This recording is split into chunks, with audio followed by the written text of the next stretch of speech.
Lahat ng sumasamba sa'yo. Ang aming pinupurihan, itinaas, pinabati. Ang aming puso ay isang umawi sa'yo. Mapalang ang bayan na iyong ibig ko. Mapalang ang bansang sa'yo lamang sa puso ko.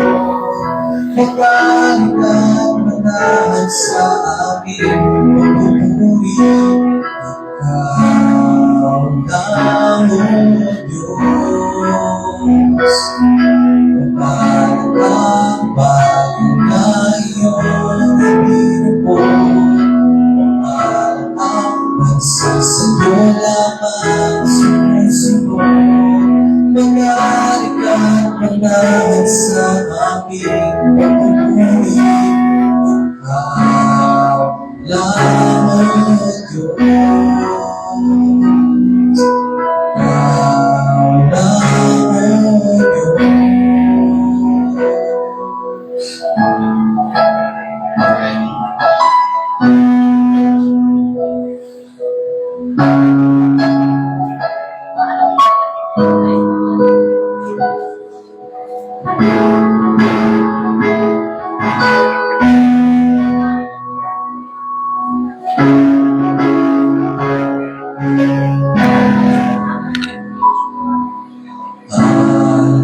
Hallelujah, hallelujah. Pinupuri ka namin. Hallelujah, hallelujah. Pinupuri ka namin. Hallelujah, hallelujah. Pinupuri ka namin. Hallelujah, hallelujah. Pinupuri ka namin. Mapalang ang bayan ko. Mapalang ang bansa sa'yo lamang sa puso ko. Magaling at manahan sa aking pagpupuri. Ikaw lang, O Diyos. Mapalang ang bayan na iyong ibinubo. Mapalang ang bansa sa'yo lamang sa puso ko.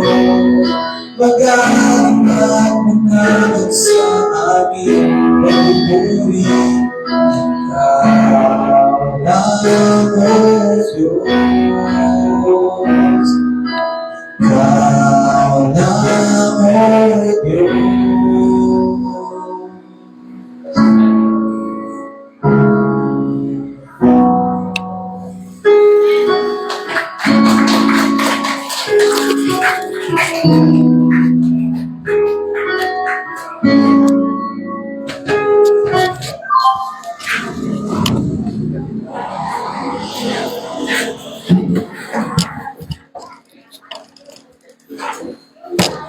Naka-live na tayo. Magandang umaga po. At it's nothing but human error ang nakita natin sa ating kalagayan. But ang mga electricians ay on the way na. We will make sure next Sunday magiging mas maayos tayo. I hope you won't mind yung disruptions. Amen?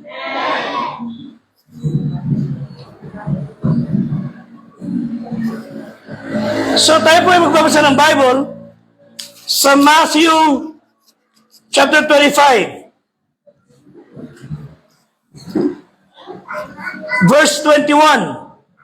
Pakibuksan yung Bible nyo sa Matthew 25, verse 21. And then we will go to Luke chapter 19. Okay, please. Matthew 25, verse 21. Amen. We will read it all together. Sabay-sabay po tayo. 25:21 na Matthew. Begin. His Lord said unto him, Well done, thou good and faithful servant. Thou hast been faithful over a few things. I will make thee ruler over many things. Enter thou into the joy of thy Lord. Luke 19. Luke 19, verse 17. Lahat po na may Bibles, please open your Bibles. Luke 19, verse 17. Say Amen. Okay, sabay-sabay muli tayo. Begin. And he said unto him, Well thou, good servant, because thou hast been faithful in a very little, have thou authority. Pagpalain ang Ama ang kanyang salita.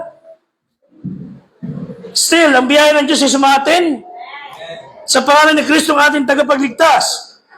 Yung maging tapat ka sa maliit na bagay. Yung mapagkatiwalaan ka sa mumunting mga bagay. Faithful over a few things. Okay na, mukhang takatan. Sa kanila na lang. Okay, salamat.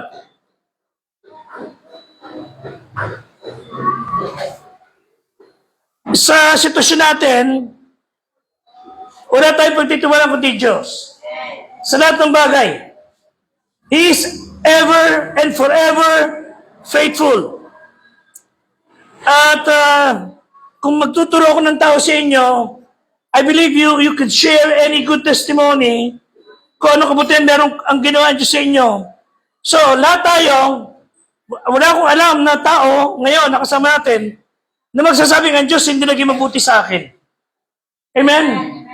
Ang Diyos has been good to us, all of us. Whether you are sick or dumadaan sa mga pagsubok. So, ang Diyos ay tapat, walang problema doon. And we have seen faithful men, we have seen faithful women, na kumbaga sila na yung mga endangered species ngayon. Bibira na lang na makikita nyo ang katapatan sa mga tunay na Kristiyano. Proverbs 20 verse 6. Most men will proclaim everyone his own goodness.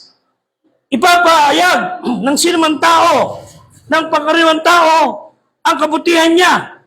Pero sino makakasumpong ng tapat? So all of us could brag sa ating kakayahan, sa ano meron tayo. Pero sino masusumpungan natin tapat sa Diyos? Psalm 12 verse 1 sa inyong mga Bible. Help Lord, for the godly man ceaseth. For the faithful fail from among the children of men. So ang tanong, bakit yung katapatan, yung pagiging matapat ng tao, ay parang napaka-elusive? Bakit napaka-ilap ng ugaling magandang tapat sa Diyos? Bakit napaka-ilap na makita natin yung mga tao na sold out sa Panginoon? Ano nyo, kasi yung pagiging matapat sa Diyos, hindi mo natural sa tao. Yung pagiging suko sa Panginoon at pagiging selfless, it's not a natural virtue. Madalang kayo makakita ng totoong tapat sa Diyos. Bihira lang. And I hope God would find one sa ating church. Amen? I hope to God that God would find me faithful o sa atin. In a few minutes, I will share with you how to be faithful over a few things. Para yung mga bagay na nakikita ng Diyos, ginagawa niyong tapat, ay masuklian ng Panginoon ng biyaya. Pero are you willing to serve God kahit walang kapalit? Amen? Are you willing to be faithful to Him kahit walang tatanggapin? Manood kayo sa akin kung paano kayo mapagbiyaya sa kaibigan, pamilya. Ang Diyos hindi kailanman liko para kalimutan ang kabutang ginawa niyo. Hebrews 6:10. So, may God find us faithful. Faithful in our meditation. Tino po sa Psalm 19, verse 14. Psalm 19, verse 14. It's going to be manual ngayon mga kapatid dahil tayo ay nandito sa baba. Pero basahin niyo po ang Bible. Sa Tagalog Bible niyo, kung meron man, pakibasa po natin. Psalm 19, verse 14. Whoever, pakibuksin niyo sa inyong mga apps, Tagalog Bible. Psalm 19, verse 14. Say amen? Sino? Okay, pakibasa. 19:14, begin. Let the words of my mouth and the meditation of my heart be acceptable in thy sight, O Lord, my strength and my redeemer. Okay, Tagalog. Anyone? Tagalog up. Okay. Meron? Okay, mabilis. Manakas lang.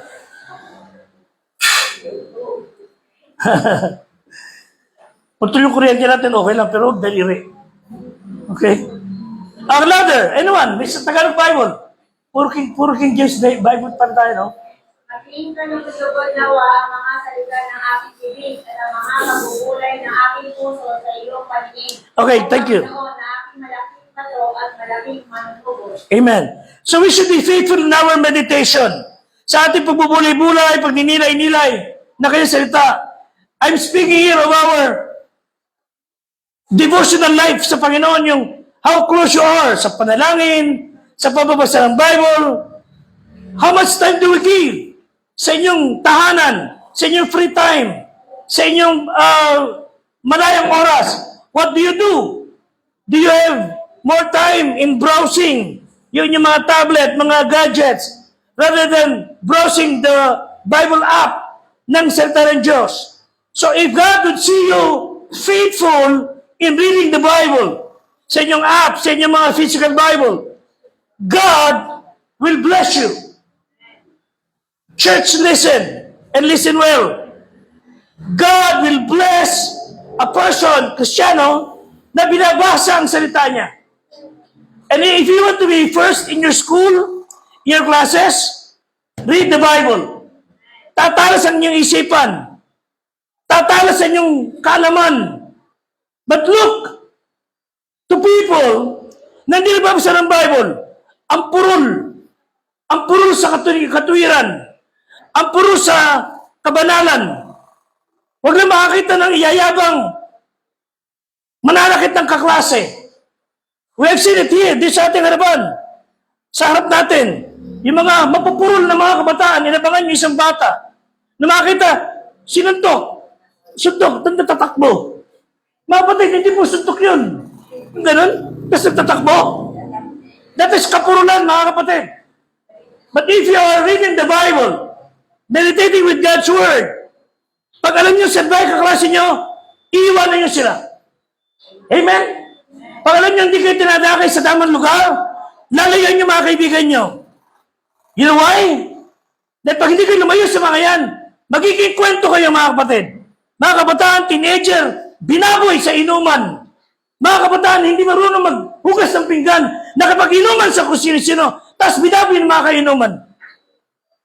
God forbid, huwag mangyari sa inyo. Huwag mangyari mga kapatid. Na may mga babae dito na mababalta namin, binaboy. Huwag sana. Faithfully meditation. Basahin niyo ang Biblia. Kausapin niyo Diyos. At sabi ng Bible na Acts 17:11, kanina binasa natin, ang tao nagbabasa ng Bible, sinasaliksik ang Biblia, you are noble. Marangal. Okay? Pag meron kayong bagong word na nakita, nadinig, dati binabasa natin sa dictionary na nagdiba, ayun lang. Tanya ko ang meaning. Look for the word noble. Marangal na tao ang nagbabasa, nagsasaliksik ng Biblia. Okay? Be faithful in your Bible reading, meditation. Pangalawa, be faithful with your mouth. Tini po, awit 5:9. Pakibasa natin. Awit 5:9. All of you, English Tagalog na may Bible. Basahin natin ang sabay-sabay. Psalm 5 verse 9 begin. For there is no faithfulness in Walang their mouth. pagkakataon Their ng inward pag-ibig, part ang is kanilang their panooban ay Their throat is an offense and kanilang effort. They nalaman flatter with their tongue. at sila'y naman siya ng kanilang sila. Okay, listen.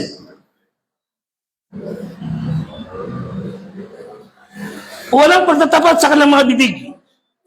Whenever they open their mouth, puro kasinungalingan. You see? Sabi ng Bible, walang pagtatapat sa kanilang mga bibig. Alam niyo pa paano may iwasan yan? Ay, listen, church, listen. Ano paano may iwasan yung kasinungalingan sa ating bibig? Read your Bible. Apply what the Bible says.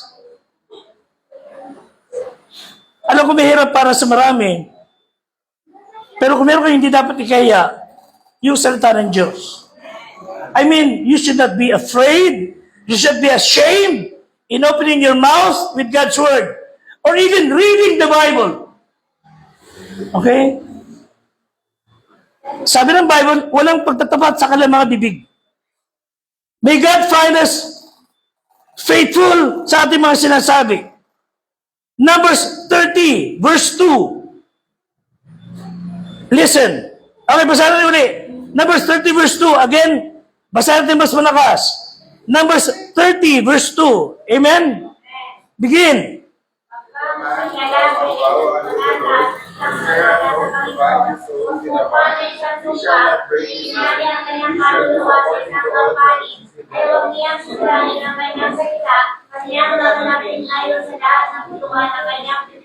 Okay, he shall not break. Man shall not break his word. Huwag kang babalik sa iyong salita. Be a man of honor, a man of word. If a man vow a vow unto God, swear to bind his soul, and he shall not break his word. Tutuparin niya. Pag nangako ka sa Diyos, tutuparin niya. Sabi naman ng politiko, nangako na ako maglilingkod eh. Tutuparin ko pa. Nakakatuwaan lang, pero totoo naman ang ginawa nila. Nangako na maglilingkod, pero tinupad. Ang ginawa, nagnakaw. Be faithful in meditation, your mouth, with your money, with our money. Luke 16:11. Again, basa. Luke 16:11. Begin. Luke 16, verse 11.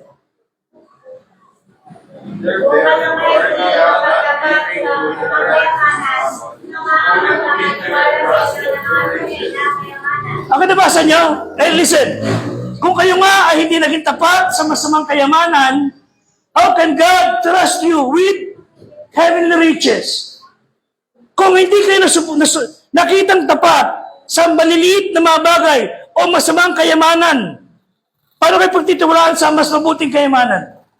You see, how can God bless us with bigger things, with good things? Eh yung bagay nga na inumitan mo pa. Yung pera na, pinera mo pa. Di ba? Galing na sa masama. Ginamit mo pa sa masama. How can God bless you? Be faithful with your money. Tandaan niyo mga kapatid, wala kayong pagpapalang gagawin para sa gawain ng Diyos at sa bagay ng Panginoon o sa kaluluwa na hindi niya gagantihan. Hebrews 6:10, tandaan niyo verse. And then, of course, faithful in our management of time. Hindi natin babasahin, 90, verse 9. Psalm 90, verse 9.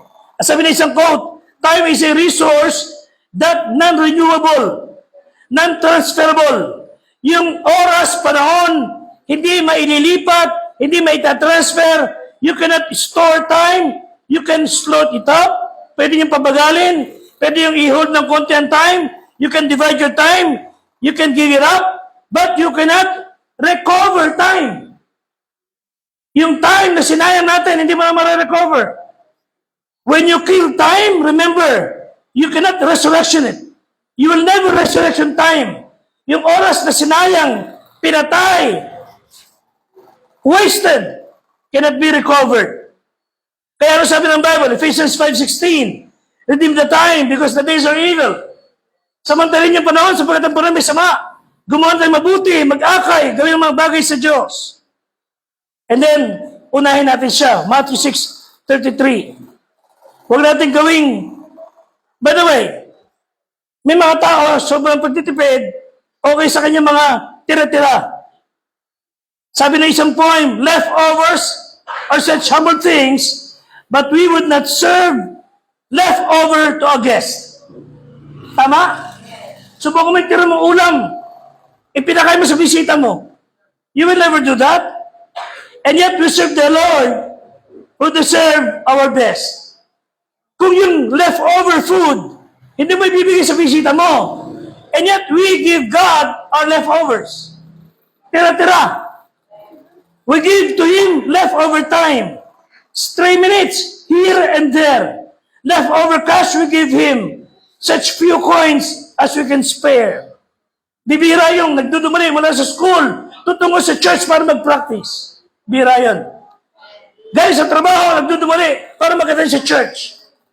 Hindi siya nahiya na ipakita, Kristiyano ko. Hindi siya nahiya magdala ng Biblia. Hindi siya nahiya mag-pray bago kumain in public. Yung ibang tao, hindi nahiyang gumawa ng kalapastanganan. Do not give God leftovers. Huwag natin siyang bigyan ng mga tira-tira. Do you want God to bless you? Give Him your best. Give Him your full best shot. And He will bless you. Let me close with this. I've said it sometime last year, but isang misyonero nagpunta sa Africa o sa isang lugar na napaka-hina ng modernong buhay. Etong misyonero ito ay naglingkod sa mga tao na ang sinasamba ay mga aninito, Diyos-Diyosan, mga kung anumang kalikasan. Naniniwala sila yung mga tao na pagka meron silang karamdaman, if they have need, they would offer to the God of the river, the God of the tree. They would offer things doon sa sun, sa moon, para sa ibiyayaan at tulungan. Yun ang nakalakay ng tradisyon. And this missionary would try to reach those people para sa Diyos. Sa araw, humahamos siya. Pumunta sa kanyang church. Minasalubog sa babae, may hilahin batang babae, maliit. Dala-dala ang isang baby na malusog. Sabi ng pastor, ng missionary, kapatid, saan ka pupunta? Pastor, sandali lang ako. Mamaya tayo mag-usap. May pupunta namin. Saan ka pupunta? Alam mo yung misyonero kung ano gawin ng babae. Sa mga pagano ng senaryo, pupunta sila rin sa Diyos-Diyosan. Para maghandog. Kasi ng pastor, malusog yung dalang baby. Pero yung batang hila-hila. May karamdaman, matamlay, nangihina. Pero hinihila niya, pastor sa kanila mag-usap. Dakpo siya nun. Yung pastor punta sa church at nag-isang gamit, nagpalit ka ng damit, sinundan yung babae. Hindi makita kagad ng pastor. Kaupo sa tabi ng babae. Yung anak ng babae matamlay at may sakit. Sinikap niya lumapit. Nakita niya babae, umiyak. Nakatingin ito sa ilog. Katabi yung batang babae may sakit. Sabi ng pastor, ano ginawa mo? Habang nakuyo yung babae, umiyak siya. Ang tagal lang may sakit ang aking anak. Hindi ko magaling. Nananalangan ako, hindi ko magaling. Ito lang naisip ko. Yung ko yung anak ko para gumaling ang aking anak.